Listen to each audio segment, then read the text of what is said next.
You are listening to The Overwhelmed Brain. For 25% off your first order of RX bars, visit rxbar.com/brain and enter the promo code BRAIN at checkout.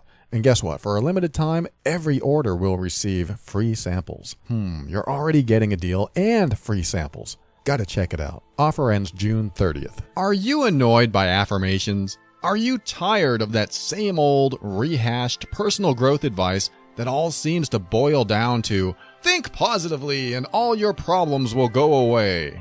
If affirmations feel like lies and positive thinking feels like denial, then I want you to get ready. The Overwhelmed Brain is here to help you create the life you want now.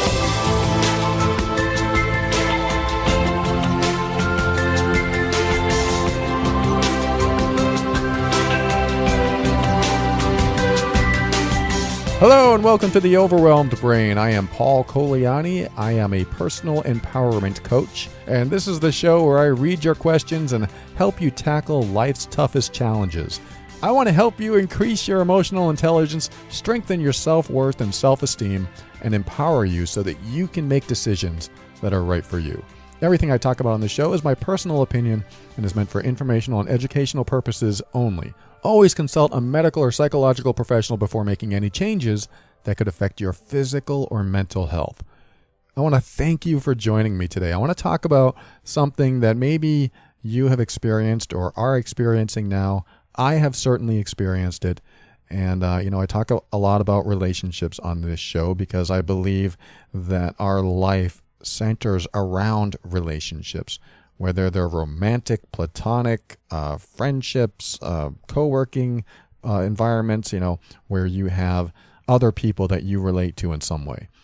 And so I don't call this the relationship show, but it really is a relationship show because it's how you relate to the world, and it's also how you relate to yourself.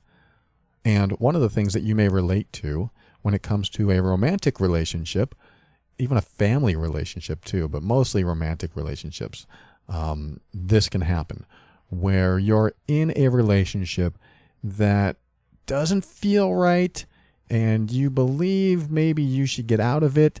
Maybe it's a little toxic, or maybe it's just time. You're not fond of the person anymore or fond of their behavior. And you think to yourself, I probably should get out of this relationship, but I'm not going to. That's what I'm talking about in this segment is you're in a relationship, you know something's off or wrong or out of alignment, yet you are choosing not to really do anything about it. You are choosing to stay in the relationship. I learned about this in my first long-term relationship. About 11 years into it, I realized that this relationship is growing stale. It wasn't just falling into a stale pattern, but she, I believe, had fallen out of love with me and she was ready to leave, but she wasn't leaving. So she was continuing to show up in the relationship and I believed everything was okay, except I had that feeling. There's something wrong. And of course, there were physical signs that the relationship was failing. And this is important. We're sometimes blind to these signs because we've been with someone for a period of time and we just hope they're going through a phase or it's going to get better. And we put no deadline on these phases. So that's what I did. Often we won't put a deadline on the phase. So I saw this phase developing in my first long-term relationship and, the sex stopped, the romance stopped. We still hung out. We were still good friends. We still laughed, but the connection wasn't there anymore. She was disappearing off the radar, so to speak. And I knew it was happening, but I couldn't do anything about it, or I didn't have the resources at the time to do anything about it. I didn't have the, tenacity, courageousness to bring it up, because if I brought it up, then maybe she would leave me and then I would be alone and then it would be terrible because this is all I know and this is all I'll ever know. There's some old patterns that are holding me back from creating the decisions that help drive me forward in life instead of keeping me the same. I chose not to make those decisions. I chose not to take action. I chose not to talk about the issues in the relationship, and I just let them fester in the background. And sometimes we'll do that. We'll be in a relationship where we know something is wrong and we'll do nothing about it. And when you do nothing about what's going on in the relationship, nothing happens. The trend continues. The trend continues usually going down or staying the same at least, but never going up. You know that trend line you see in business meetings and say, this is our profit and loss, and our profits are going up and to the right, and we're getting more and more profitable. I look at that in relationships, and if your trend line isn't slowly rising just a little bit each year at minimum, or at least staying the same because you're in a good relationship and you're happy and healthy and it's stable, one of those two, that can be great. But when it's slowly going down or taking a sharp curve down and to the right, you look at your trend over the past few months or years and you ask yourself, is this going well or not? Trends really define it. I look at trends all the time. Trends help me see a bigger picture. Instead of seeing today, live in the present moment, see today. And if today is going well, which is what I endorse, I encourage you to do this. You live in the present moment and you enjoy what you have today. That's great. I love that. But you also have to zoom out and look at the trend. Look at the 30,000-foot viewpoint. And when you look down at it, how were things last year? How were things the year before? Were they, when you look back in time, do they get better and better and better as the years go backwards? And then when you look forward, how does that trend look? Does that trend look like it's getting, going downhill? And so that's important to understand, is that both of these perspectives are very important. Today, what is the relationship like? How do I feel? How are they? Are they happy? Am I happy? All of these questions are important today, because if they're not happy today, they probably weren't happy yesterday. If you're not happy today, you probably weren't happy yesterday. Or maybe you had a fleeting moment of happiness and now you're unhappy again today. Or maybe your relationship is great. I'm only talking to the people that maybe have had problems, or if you've been in a relationship that has had problems or is having problems now, then this is how we can relate and talk about this, where you can think about a situation where it was like this. Just like I can think about my first long-term relationship and realize, at 11 years, all of this stuff stopped. It's supposed to continue being good and continue along a positive trend, but if it goes down, then what? Do you stick around? Do you just continue hoping and waiting and having faith that it's going to suddenly change course and everything's going to be great again? These are tough questions because sometimes it's difficult to get out of a relationship that you have been attached to for so long, that you have grown dependencies on. And I'm talking healthy dependencies too, but sometimes unhealthy dependencies. Like, I can't get any satisfaction in life without this person. I can't get any happiness. I can't enjoy my life without this person. When you have that kind of dependency, then, you may have heard me talk about this before, where you put a lot of pressure on the other person to show up for you. That's a lot of pressure. If they are your supply for your energy, for your happiness, then they may feel depleted by your needing that supply. So it's important to do a lot of self-growth, personal growth, where you can build yourself up and work on that self-esteem and work on that self-worth and work on that self-love and self-compassion and honoring yourself and being in alignment with your values and continuing along that path, so that you aren't dependent on someone else for all these needs that really need to come from you. I'm not saying you can't get them from other people. I'm saying you need to have enough of a healthy supply in you so that you don't become so dependent on someone else that a day without them is a grieving period or some huge loss that you can't deal with, or a week without them or whatever. And I'm not saying you can't miss people. The idea is to just be mentally and emotionally healthy in yourself so that if and when it comes time to reevaluate the relationship, and I don't want to go this direction, but I have to, because this is what happens in our relationships a lot of the time. There's a point where we look at our relationship and think, I need to reevaluate this relationship because what it was, it isn't anymore. Now, that doesn't mean you think, well, I got to reevaluate this and leave. It could very well mean I have to reevaluate this to find out, what's off, what's out of alignment, and then discuss it with my partner so we can have a good discussion on it.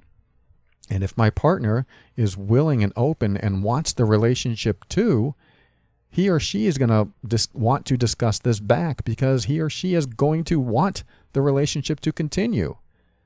But if they don't necessarily care, or don't want the relationship to continue, or think everything is fine, there's nothing wrong with our relationship, and they're not willing to listen to you and work with you to make things better, then I have to question what investment they have in the relationship.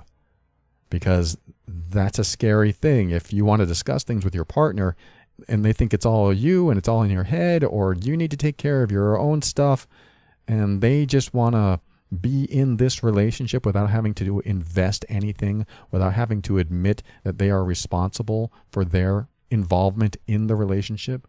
They are part of the equation, therefore they need to be part of the solution. They are also part of the problem. If they are not on equal grounds with you and willing to discuss it equally, then that's a big problem, because now you really are not in a relationship. You're in a different type of partnership that doesn't follow the romantic relationship rules. Now, that may have evolved into that over the months or years.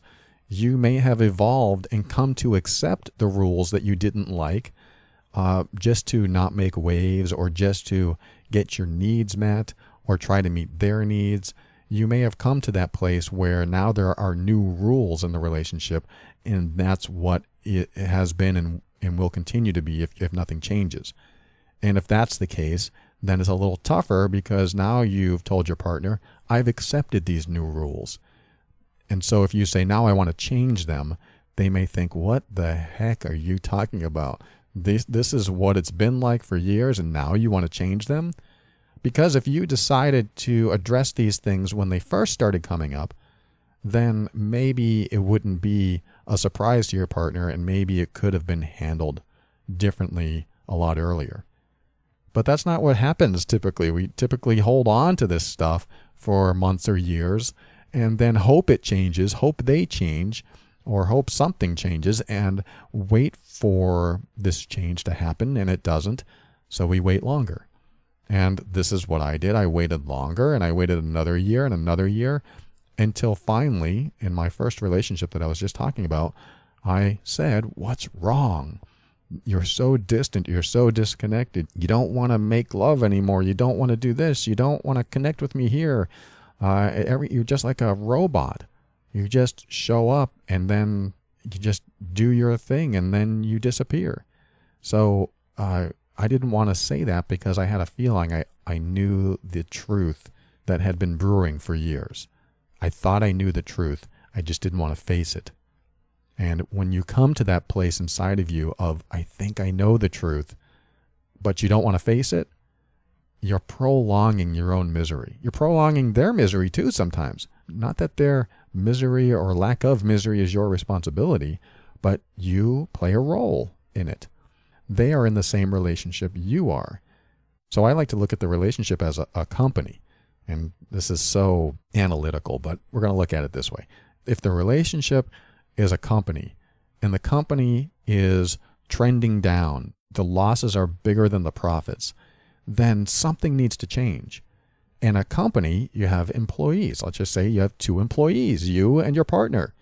And does one employee do all the work, and the other employee just sits back and lets the other person do all the work? That's not how a company typically should work, in my opinion.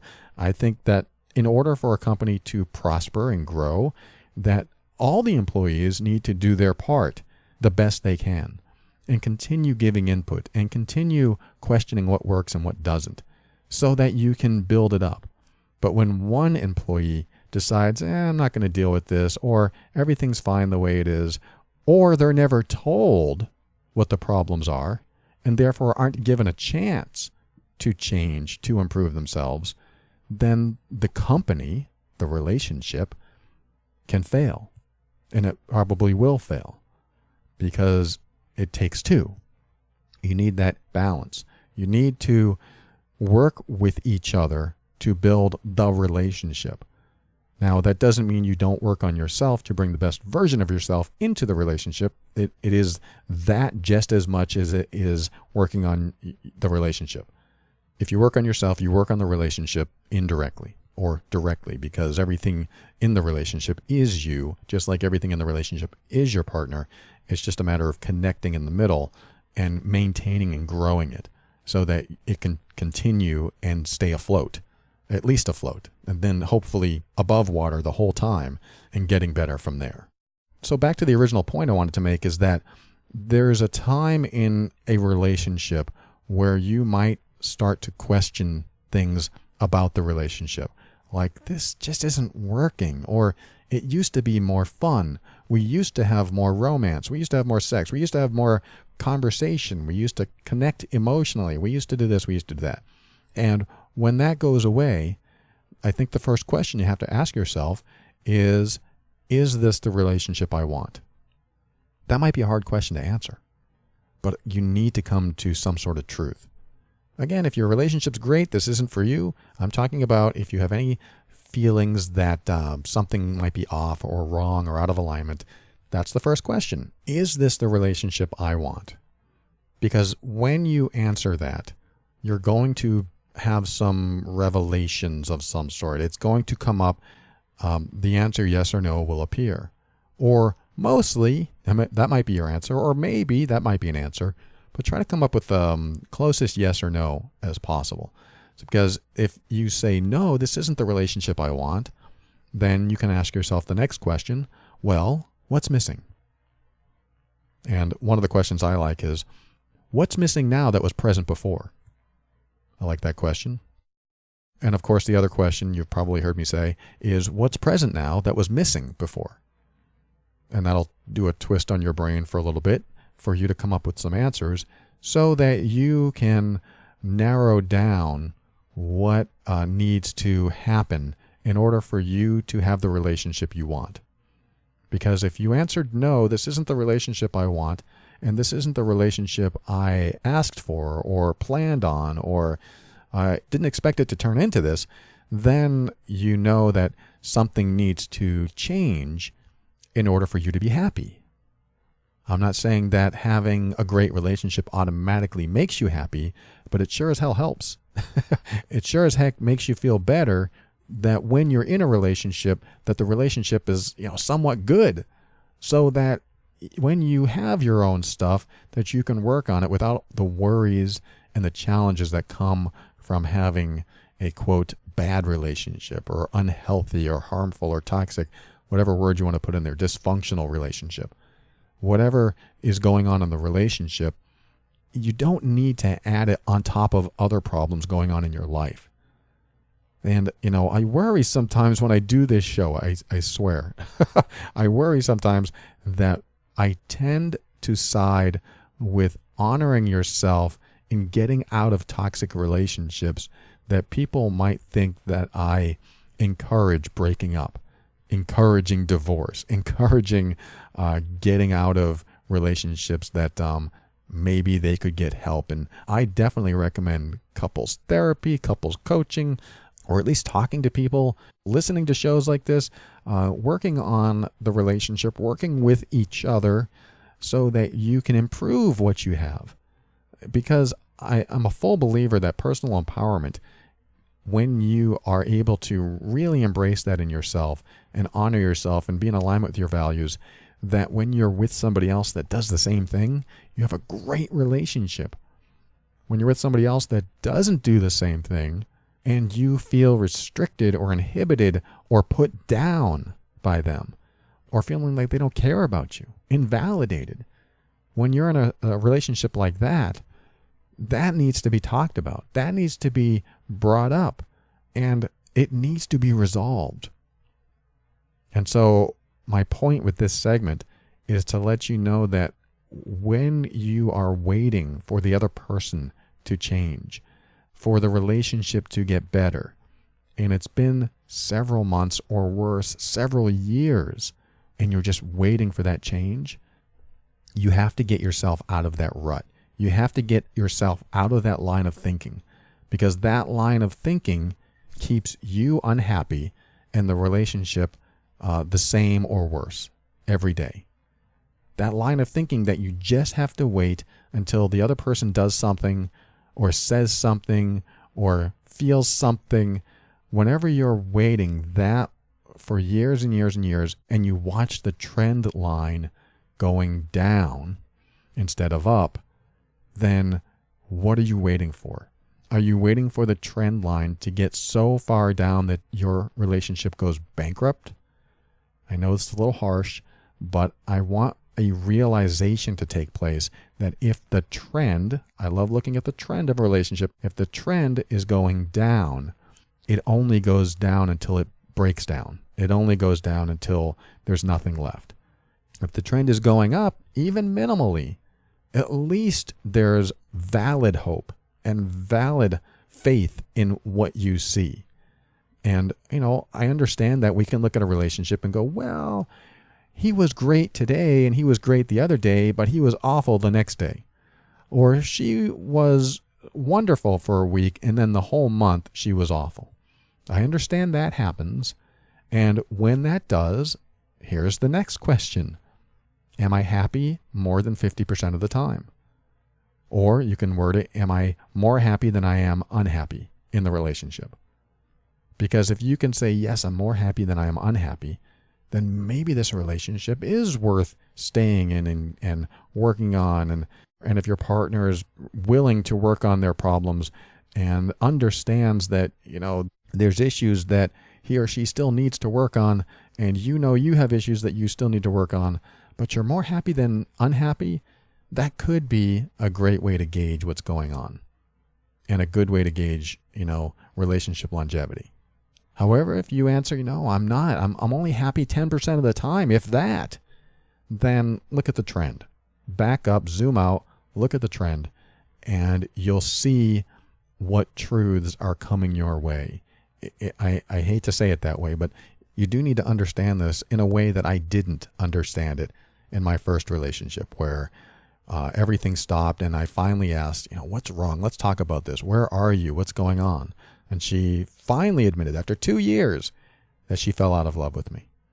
I was like, if I had known that 2 years ago, here I am blaming her today, but it's certainly not her fault. We both had a part in this. But that's where I went. Why didn't you tell me this 2 years ago? We could have tried to fix this. But it didn't matter. I mean, the person I was back then would not have heard it the way I would hear it now. So it didn't matter if she told me 2 years previous. I probably still would have found a way to continue the relationship regardless of how much in love or not in love she was with me, because I didn't want to be alone. Because my fear of being alone, my fear of being single, was what compelled me to continue something that wasn't necessarily healthy for either of us. That's my final point here, is that sometimes you have a relationship that is, and I hate to say unhealthy, but there's, emotionally unhealthy for both of you, where the relationship itself, the company, is trending downward. And as it continues, it only continues to trend downward. So what do? You have a meeting, you have a discussion, you talk about an action plan, and then you take action. If none of that happens, especially the taking action part, then the company goes bankrupt, the relationship fails, and there's no progress. See, I look at the downward trend where you're waiting and waiting and waiting and you don't give it a deadline. I like to say set a date.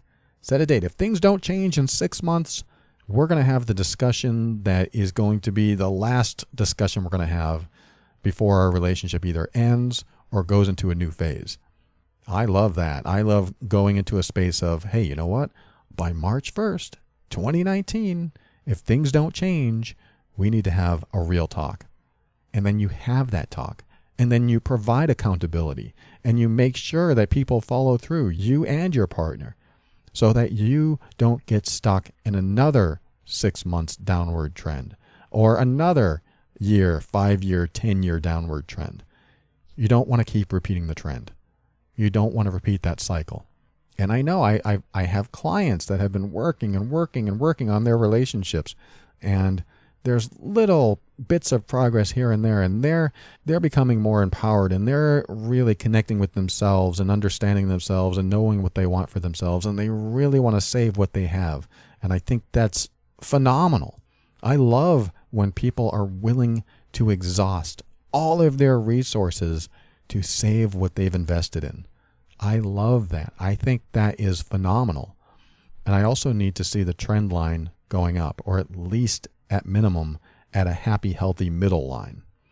When it goes down and it continues to go down, how much more time needs to go by before, quote, the talk is made? How much more time before you sit with your partner and have a really serious discussion? Not something that's passive, not something that you don't really want to say because you don't want to know the truth, or don't really want to do because you have your own fears. If I'm alone this, if I'm alone that. I don't want you to spend too much time in a relationship that continues to make you unhappy. And that doesn't mean I want you to break up. It just means I want you to find a way to improve it. And yes, if you have to exhaust all your resources, try everything you possibly can, but know when you're fully exhausted. I think that's what I learned from that book. What is it called? Science of Getting Rich, or Wallace Waddles, or one of those old New Age books from the 50s, where he didn't really say this, but the message I got was, when you really want to get something in your life, you work at it until you're exhausted or dead. I don't think he said those words, but I really love the concept. That's what I pulled out of it. So I thought, okay, if I want to create something that is going to be great, then I'm going to work at it until I'm exhausted or dead. And that has worked for me. But you just have to know at what point you're exhausted. Because if you're not doing anything else and waiting for the other person to change, then you've stopped working on your own resources. You continue working at it. Of course, they have to work at it too, like I said. But you continue working on it until you're exhausted or dead. That's not my advice. That's just something I picked up from that book. And it doesn't mean you'll always be able to get the results that you want. But at least when you're done trying to, improve or fix what's going on, at least you can look inward and go, you know what? I tried everything. And when you can come to a space of, I tried everything, I really did, then you have some sort of closure that you don't have to take this unfinished business with you because you tried. And I'm a big fan of trying. Some people say, don't try, do. I'm a big fan of trying. Keep trying. But don't repeat what doesn't work. Because when you repeat what doesn't work, you don't get anywhere. So this is the precursor for the email I'm going to read in the next segment. And we'll talk about this a little bit more, about a relationship that might be on the way out. I don't know. And what this person needs to do for themselves to make sure that no matter where it goes, they are prepared in advance so that they have exhausted their efforts to either create a better relationship or know that they've tried and now have to move on. So we'll see where this goes. We'll be right back after this.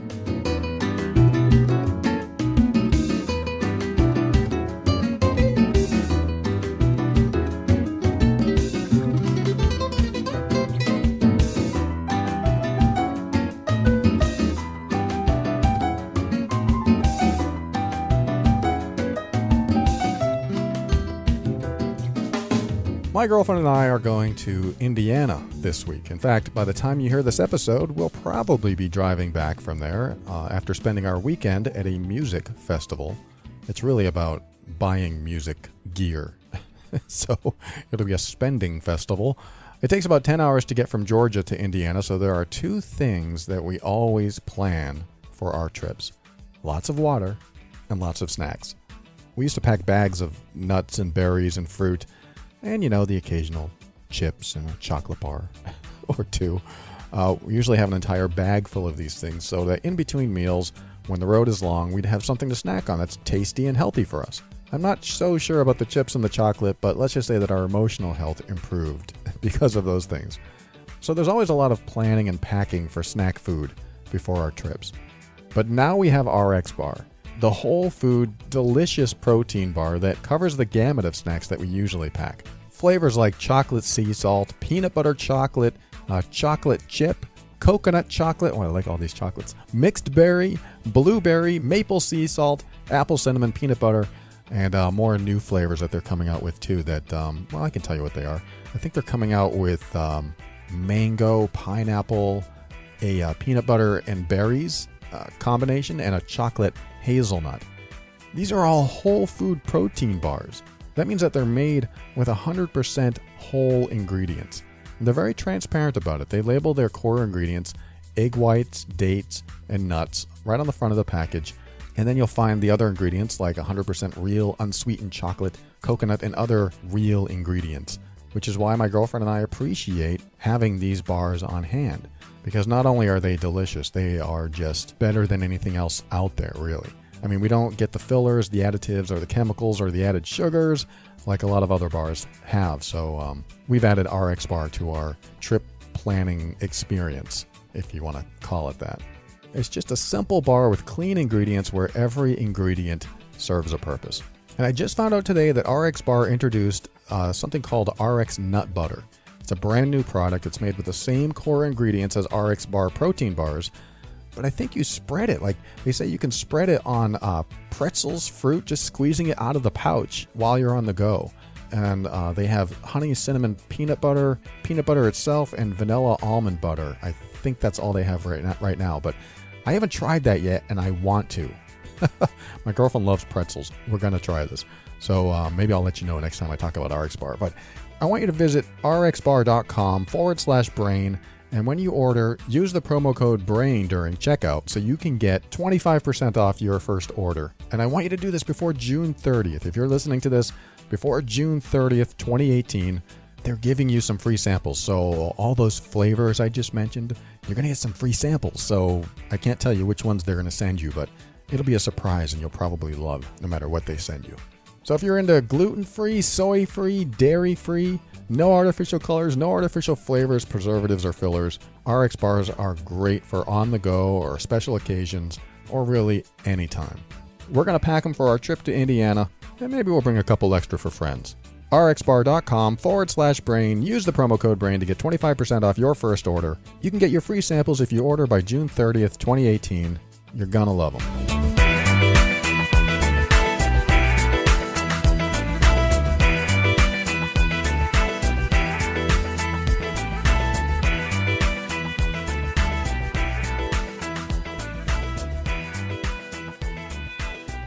Okay, I want to read you this email from someone that's having a little challenge in her relationship. I'm going to call her Linda. Linda says, "Hi, Paul. I'm currently in a long-term relationship. We were together for several years. We broke up for a while, then decided to get back together. He is so amazing. He treats me great and is truly the most loving human in my life. I've recently started my spiritual journey, and although he is very supportive of it, I feel he holds me back sometimes. I don't know if we should stay together. There's so much love, but also something is off, and I can't put my finger on it. He becomes unmotivated and lazy, and it really triggers me. I feel like I have to be motivated for the both of us at all times in everything we do, whether it's waking up for work or going for a run or just even making food. It's exhausting. He puts in as much effort as he can, and I understand that he gets tired. He works as, and I won't tell you what he works as so to keep his privacy. So the labor can be difficult for him, but he also smokes a lot of pot. It makes me smoke a lot too, and I've made attempts to quit, but he doesn't have any interest to quit himself. It makes it harder for me to toss the addiction when it has become such a habit for us. I'm worried that I'm only staying because I'm scared I won't find someone who treats me as well as he does. I'm also scared if I leave, I'll be lonely and spend my summer alone. I already have a hard time making friends. I don't have many friends, and the ones I do have are his friends. I really am conflicted. I feel as though I'm at a crossroad in my life, and I don't know how to go about it. Okay, Linda, thank you so much for sharing that, and I appreciate that you want to look at this and figure out what you need to do next.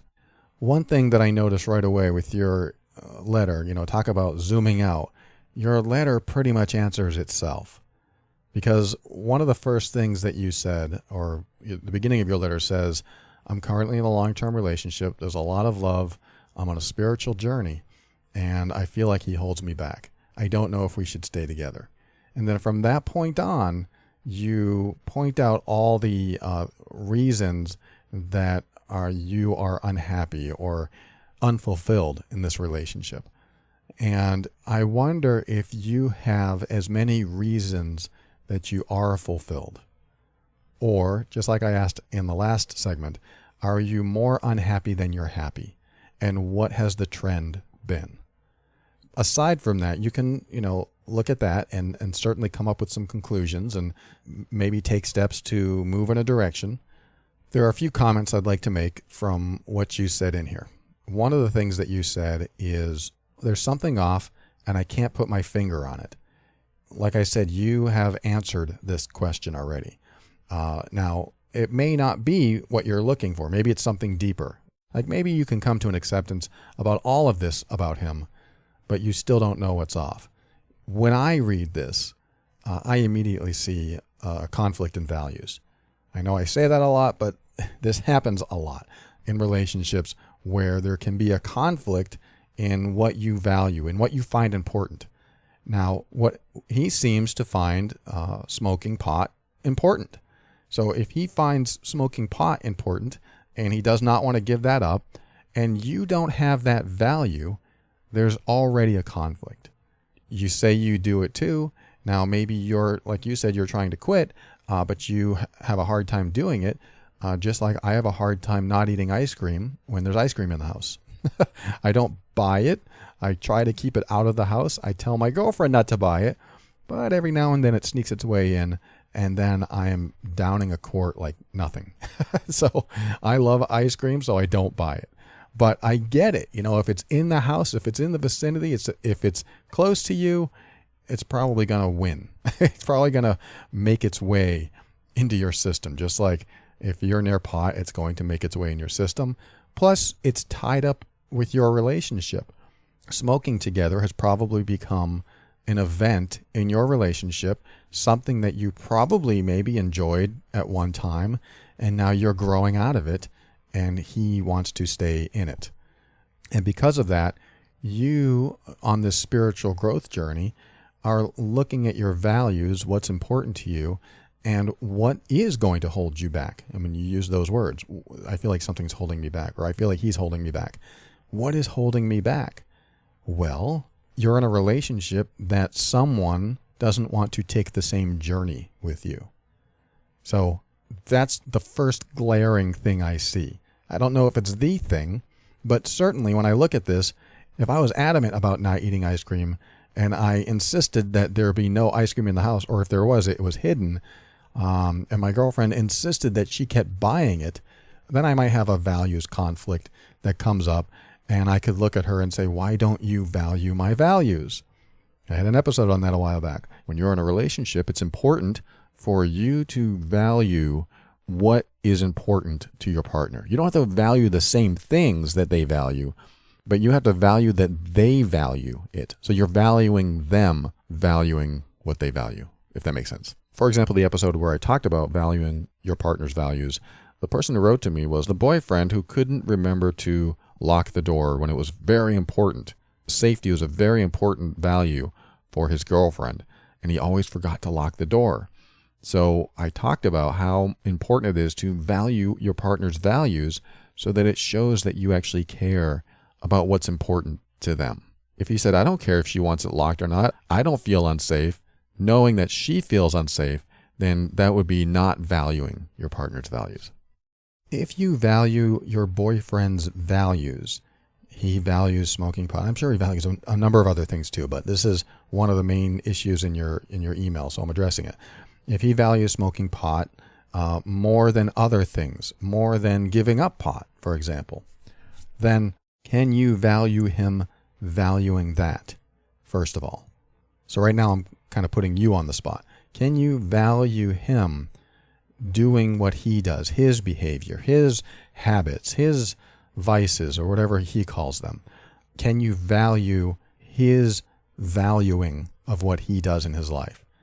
If the answer is no, then that's off right there. And I'm not saying you have to. I'm saying in order for a relationship to work, there needs to be an acceptance of each other's values.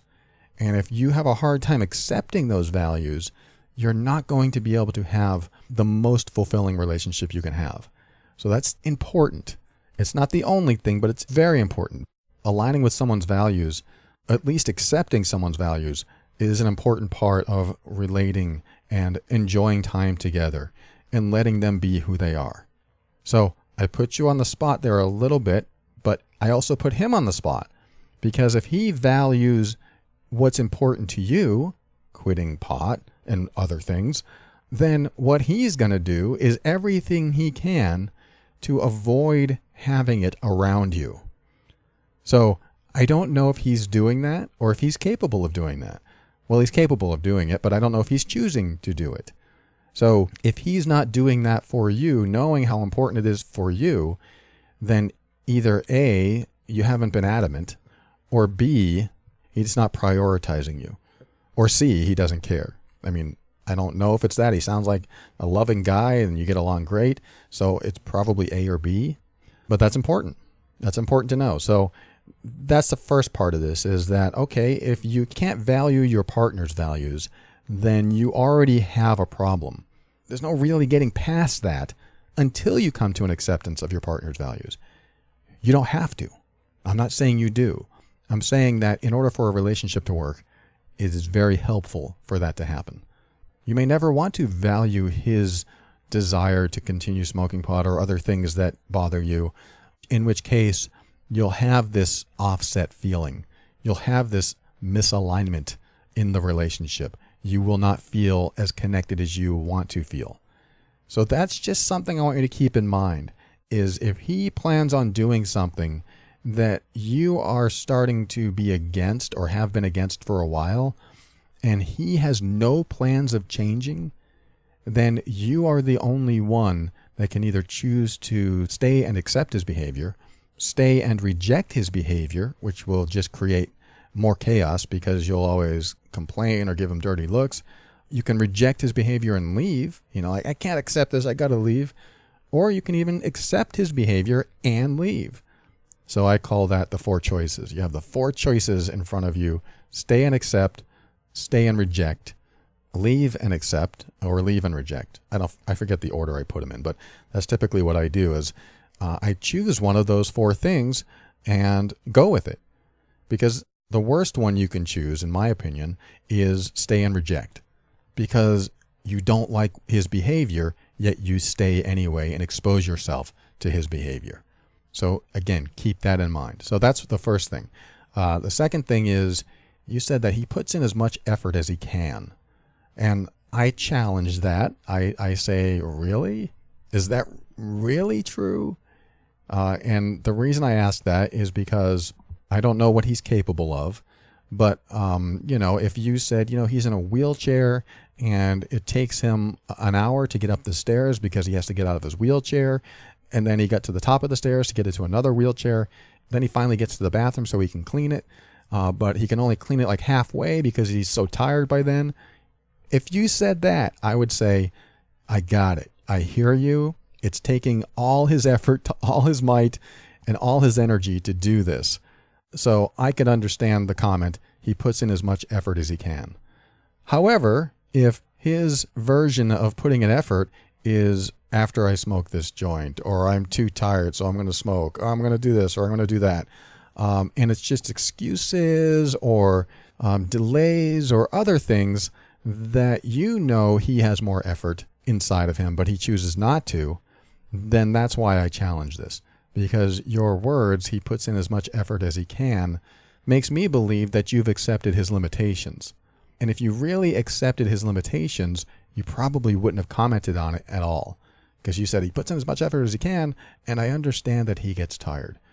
He works hard, and the labor can be difficult. But then you negate it by saying, but he smokes a lot of pot. So this tells me that, he's prioritizing, he's valuing recreational drug taking more than putting an effort to do other things. And I think that gets you.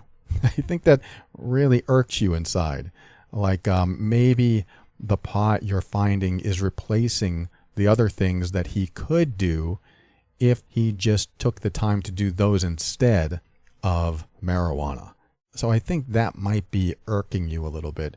And I don't know if you've come to an acceptance about that, maybe because you smoke pot too, that you feel like a hypocrite. However, it sounds like you do a lot of chores, you do a lot of work, and that pot hasn't slowed you down. And this episode isn't about encouraging or discouraging pot use. So if you think I'm going in one direction or another with it, I'm not.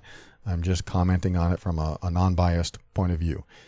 Anyway, the idea that you smoke pot might make you feel like a hypocrite, so you don't want to place judgment on him. And I think it's okay to place judgment there. I think it's okay because if you have been doing the same thing he has, yet you've been getting more done and you've been putting in the effort, then, maybe you have a right to say something. Of course, he's going to say, I'm tired, I work all day, it's a lot of hard work. Yet you believe that he might have more energy, perhaps, if he stopped doing recreational drugs. I don't know. So there's probably missing information that could help me assess this better. But this really comes back to questioning what you are willing to judge about him. I usually say judgment is, bad for the relationship and bad to do, but I also don't want you to deny any judgments that you have in you. If they're in there, let them come up. Not necessarily out and at him, but at least in yourself. Let them come up so that you can understand what you're judging. But don't judge your judgments. Don't be afraid to deny what's in you. If you feel like saying that son of a, if you feel like saying that, and you feel like it's a little hypocritical, I want you to wipe that hypocritical thought away and just go ahead and judge without worrying about how you feel about that judgment. Yes, your feelings are going to come in. Yes, the hypocritical feeling might come in if that's in there. I don't know if it is. But just allow them to come up. I don't want you to deny how you feel about him, because that can create this feeling that something is off as well. Like, I know something's off, but I can't say that about him because it's just unfair. And I can't say this about him because that's unfair. And I do that, so that's hypocritical. All of these but statements that invalidate your own thoughts, your own emotions. I need you to get away from those if they're in you and allow negativity, if it's in there, to come up. So if you have what you think is an unfair judgment about him, explore it, bring it up. Well, I think he should be doing this instead. I don't care if he's tired. I'm tired too. I have to work hard. Let these things come up and explore them inside of you. Make sure that you allow them to be and you don't squash them with denial. Don't want you to do that. So the next thing I want to talk about is something that you said that really struck me, and this happens a lot. Not the striking part, but the comment that you said, I hear this a lot. I'm worried that I'm only staying because I'm scared I won't find someone who treats me as well as he does. Now, let me tell you this. First, you are the only one that can mistreat you. You are the only person that can allow mistreatment of you. Yes, there are exceptions, but in most cases, in most relationships, you are the only person that can allow mistreatment of you. Anyone who doesn't treat you well must be taught. And if you are mistreated, you have to stand up. You have to tell them they'll be accountable. There will be consequences. And whether that is you yelling at your partner, telling them that it's over if they mistreat you again, whatever the consequence is. But allowing the mistreatment, meaning not standing up to it and not standing up for yourself, is mistreatment of yourself. I know that some people aren't going to like that. I know that some people are going to maybe be upset with me for saying that because you don't know what it's like. I'm in an abusive relationship. I get it. I'm not putting you down for any of this. If you're in this situation, whoever's listening, if you're in the situation and you know that you're not mistreating yourself, there's a point where the mistreatment may have started. that you continued being with the person and the mistreatment continued. So whether that's abuse, whether that's just bad behavior, I just want you to identify at what point you allowed any mistreatment in your life. If you didn't allow it, like I said, if it's forced on you, there are exceptions. You're afraid, you're in fear for your life. There are exceptions like that. And I'm not addressing those exceptions right now. I'm just addressing most circumstances when we're in a relationship where someone's treating us badly. How much are we allowing that to happen? And even if you can't stop the bad treatment, even if you say, hey, there's going to be consequences if you treat me badly again, you're still allowing yourself to be exposed to it. And then you might say, but Paul, we have kids and I have no money. That's fine. And you can make the decision to stay and continue to be exposed to this behavior, or you can take yourself out of the equation and figure something else out. I know that's simplified. I know I sound heartless when I say that. I'm just saying that sometimes we have a choice, and the choice isn't always something we want to face. The choice isn't always something we want to make. Oh, I have a choice between being broke and being abused. Oh, how do we make that choice? Personally, if I'm in an abusive situation, I'll take broke any day. I've been broke. I can be broke again. Not a problem. I've been hungry. I've been in the soup kitchen. I can do that again if my only other option is abuse or bad behavior. That's me. I am a different person. I have a different makeup, but that's where I go. I have a high value of personal self-care, emotionally and mentally speaking, where I choose to take care of myself, not be disrespected, not be dishonored, and I will get out of a situation if that occurs. It is a bold path to take. Not everyone can take it, I understand. But I do want to at least help you understand that mistreatment starts with you. Because once you allow it once, then it can continue. And often we wait for someone else to change so they'll stop mistreating us, but our waiting continues to expose us to the mistreatment. So we do have to take some responsibility there in most cases. And the second thing about what you said about being scared that you won't find someone who treats you as well as he does, I want to say that this is the biggest lie that we tell ourselves when we think about breaking up. I mean, not everyone does this, but I've done this. Like, I'll never find someone like that again. I'll never find someone that treats me like that again. I'll never find someone that wants to do the things that I do. I'll never find someone that loves me the way they love me. And this is just a lie. I mean, yes, there are certain aspects of it that have some truth. Like, you'll never find someone that's 6'4" and blonde hair with a mustache and blue eyes and an earring on that ear and wears this kind of necklace. Yes, there are specifics, but in general, how someone treats you, this comes from believing that there are no better humans out there. And when you believe that there's not another human out there that will treat you right, you are limiting yourself to such a tiny little perspective of the world that you will drive yourself crazy thinking that that's all there is. Finally, that one person that loves me and there's nobody else in the billions of people that exist, all the single people out there that will ever find me attractive and want to be with me and treat me right. I'm telling you, this is a lie. It feels real. It feels like truth, especially when they're in the middle of it. But it's a lie. It has to be adopted. You have to adopt that in your system, that it's a lie. Otherwise, if you lose someone that's important to you, you probably wouldn't look for anyone else if you really believed that you'll never find anyone like that again. And then you'll have lower standards. You'll be like, well, I guess I'll settle for someone who doesn't love me as much. And you keep your standards low because you're not looking for any higher quality, because you don't believe it exists. And I just need you to know that this lie can really stop you from expanding yourself and realizing that there is more than you think there is.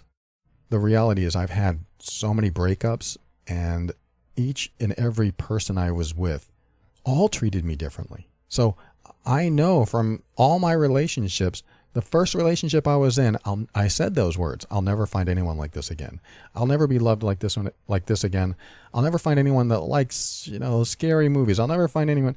All these I nevers that really limited me, not only expanding myself in the form of thinking, is that all I am? Is that all I am? As a person who likes to rollerblade and watch scary movies and dance and take walks on the beach, is that all I am? And is that all there is to do? Is that how my mind has closed off everything else to make a reality with only a few things that I'll ever experience in my life? I hope you know what I mean by that. It's the idea that I'll never find someone that does the things that my ex did. And you don't realize how good that can be sometimes. Yes, I had it great and I want that great feeling again. Oh, this is new. This is a new person. I've never done this before with anyone, and that's a new experience. Oh, I like that experience. Oh, I like that too. I like that too. Suddenly you expand yourself by allowing yourself to realize there's more than what you had. And don't limit yourself to that sole reality that you knew when there's so much more to experience. Because when you think that you're going to get into another relationship and it's never going to be as powerful or as intense or as loving, then I need you to understand that that thought is a lie, or at least adopt the belief that it's a lie, only because you're already in a relationship where you're unhappy. You're already experiencing things that you don't want to experience in another relationship. So leaving this relationship is an opportunity to be happier. I'm not saying you should leave. In fact, I think you should work together and work through this and talk about it. But if he's on a different path than you, I just don't want the idea that you'll never find anyone else like him to stop you, because there are things you don't like about him. So it's sometimes a good thing to find someone else that's not like the other person. Yes, but he has all these good qualities. That's fine. And there's a lot of humans out there that have good qualities too. And a lot of us pretty much want the same thing in a relationship. We want to be loved. We want to love someone. We want to smile and laugh and be happy with someone else. We want to share experiences. There's a lot of commonalities in all relationships. So don't limit yourself thinking, yes, but this person is the only person that can do this for me. It's just not true. I've been in too many relationships to squash that lie. Now, let me get off that topic. That's a little touchy. One thing you said was, I'm also scared if I leave that I'll be lonely and spend my summer alone. And my question for you right there is, isn't that the real reason?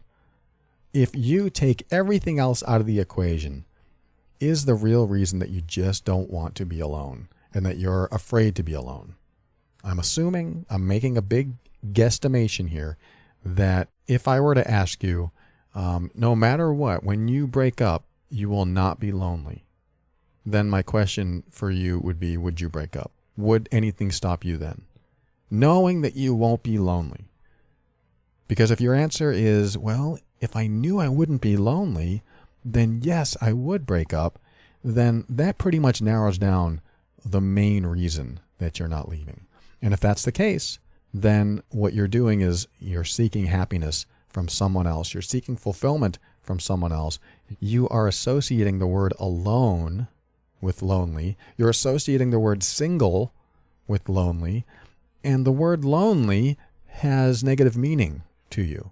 I know it feels, I don't want to feel lonely. That's isolating, and it feels rejecting and abandoned. And so you might have some sort of abandonment issue in there, or rejection issue. Certainly when we don't feel enough fulfillment in ourselves, we tend to feel more lonely without people. And I know if you've been alone for years and years and years, it's going to feel lonely. I get that. But to experience the loneliness that could happen from being single before it ever happens is taking the fear of the future, putting it into now, and making your decisions based on a future that doesn't even exist. Does that make sense? Where you think about, well, if we break up, then I'll be lonely and I'll spend my summer alone. So we won't break up. If that's your only qualifier, then you're basing, I'm going to go there again, you're basing this on a lie or maybe even a fantasy. You're looking out into a future that doesn't exist, assuming how you'll feel, and then making decisions on that feeling today when it's not even here, when it's not even real. We do this. I understand that we do this. I do this. I don't want to feel a certain way, so I'm going to make decisions today that keep me away from those bad feelings. However, how do I feel today? And this is where I go with this is, if he never changes ever, will I be happy in this relationship for the rest of my life? If I look at my girlfriend and I go, if she never changes, if this is who she is for the rest of my life, can I accept her and love her and be with her and totally fulfilled with her and happy in this relationship for the rest of my life? If my answer is yes, which it is, if my answer is yes, then I can feel good in this relationship going forward, even with her quirks, even with the stuff that might irk me a little bit. It doesn't matter, because I've reached a conclusion looking at the future, knowing that, hey, if nothing ever changes, I'll feel good in the future too. But what you're doing is looking in the future saying, no, I'll feel bad if I take that step, so I'm going to stay. The problem with that decision-making process is that staying also makes you feel bad. So now you feel pain either way. You stay and you have a problem. You leave and you have a problem. So this can be a dichotomy that you have to understand in yourself and know what you want. And the quickest way to know what you want is asking that question. If he never, ever changes, and this is who he is till the end of time, will I be okay in this relationship? Because if your answer is no, then you're playing a waiting game that has no end. There is no expiration to this waiting game. And you will continue waiting, hoping and trying to have faith that he'll eventually see the light, which he probably won't. I'm not putting him down for that, and I'm not saying it's true, because he may have an epiphany in 6 months, and who knows? But are you willing to continue the way you're living now in this relationship the way it is today, because it's going to be the same way tomorrow, and it's going to be the same way next month? Are you willing to do that? And if so, how long? What is your deadline? Is it 3 months? Is it 6 months? Is it a year? If you can look at your relationship and tell yourself, if he doesn't change in 3 months, then I'm going to have a serious talk with him about the future of this relationship. And if he doesn't change in 3 months after that, I'm leaving. You can do something like that, or 6 months or 12 months or whatever the timeline is for you. But you really have to, like I said in the last segment, you really have to set that date, set a deadline so that you have some sort of goal in mind, some sort of closure date. Without the closure date, it's sometimes anxiety, it's unhappiness, it's that something off feeling. Because I tell you what, focusing on the loneliness instead of your own improvement is another path that people take in order to keep themselves from taking risks and going out of their comfort zone to make changes in their life. I mean, if you really want to make decisions based on something that may or may not ever happen, then that isn't necessarily going out of your comfort zone and finding out if there's more to life than what you're experiencing today. Because my go-to, and I had to learn this the hard way, is that if you're in one relationship, you can get into another relationship. And I know there are people out there that are still waiting for that next relationship, but I always believe that when you work on yourself, improve yourself, and fulfill yourself more and more and more, you attract people. People want to be around you. They feel good being around you. They don't feel like you're trying to use them to fulfill you in some way, even though that can work in relationships. But I'm talking about in a dysfunctional way, like you didn't get enough love as a kid, so you're seeking more love from an adult partner, and they aren't capable of giving you all the love that you really needed as a kid. So there might be some work to do inside of you there as well, if that's what's going on. But I like to look at, if there's one relationship that I've had, there's another. If there's a great relationship, there's another great relationship. I see deals like on eBay and Craigslist and other websites that you see this deal come along and you go, oh my God, that's a great price. I need to get that at this great price because I'll never have this opportunity again. That impulse buying feeling that you get when you see something that you really want and it's a great price and you realize, oh, it's so scarce. I got to get it at this great price. I'll never see this again.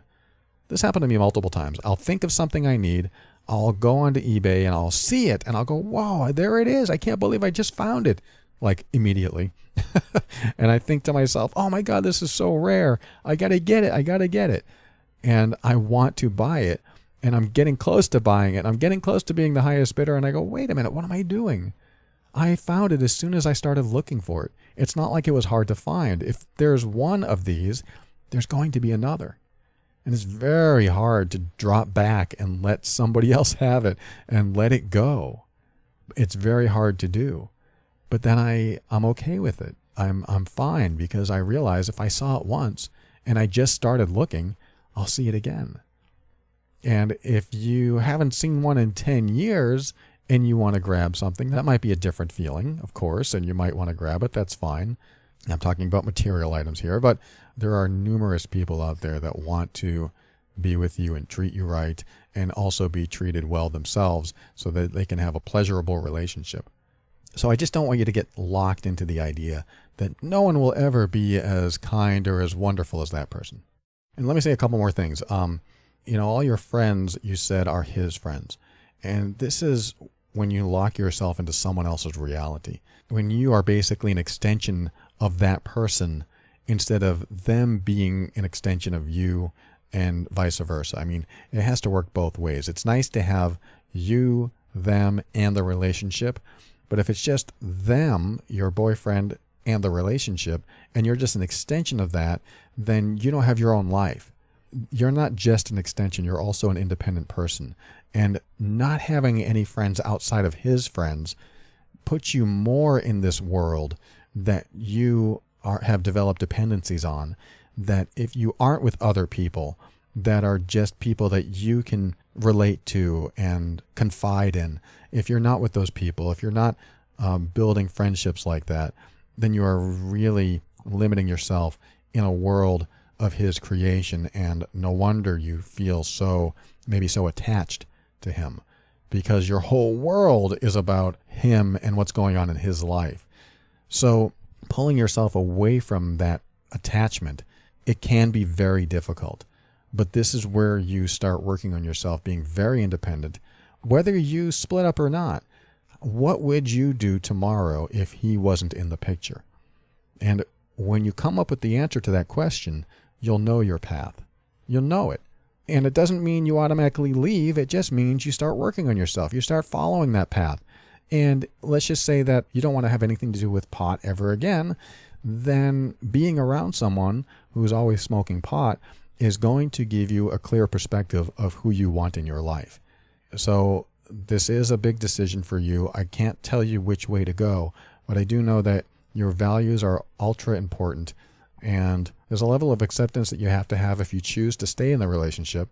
And there's also a lot of self-care, self-love, self-compassion that you need to have so that you honor yourself, you honor your values, and you walk the path that is in most alignment with those values. Because as soon as you step out of that path, you're in something that is not serving you any longer and is, like you said, holding you back. He may be the greatest guy in the world. He may have the best personality. He may be the most loving. But if you don't want to include on your path the behavior that he does, and he's still in your life, then you either have to alter your path to accommodate or start accommodating yourself. And I know it's a tough decision, but do know that every time I've stayed in alignment with what I value most, it's always worked out. Always.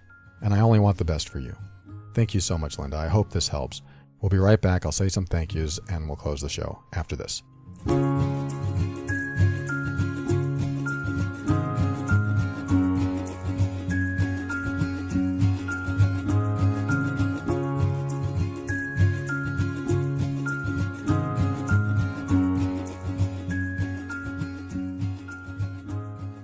Thank you for listening to another episode of The Overwhelmed Brain. I want to thank RxBar. Visit rxbar.com/brain and make sure to use the promo code BRAIN during checkout and get 25% off your first order. And remember, they get free samples. You got to order by June 30th, 2018 to get those free samples. So put in your order, get your free samples, and enjoy your RX bars today. And I want to thank the patron members for supporting this show. If you go to patron.theoverwhelmedbrain.com, you can support this show too. Why would you want to support the show? If you get value from this show and you want to give back, that's a great way to do it.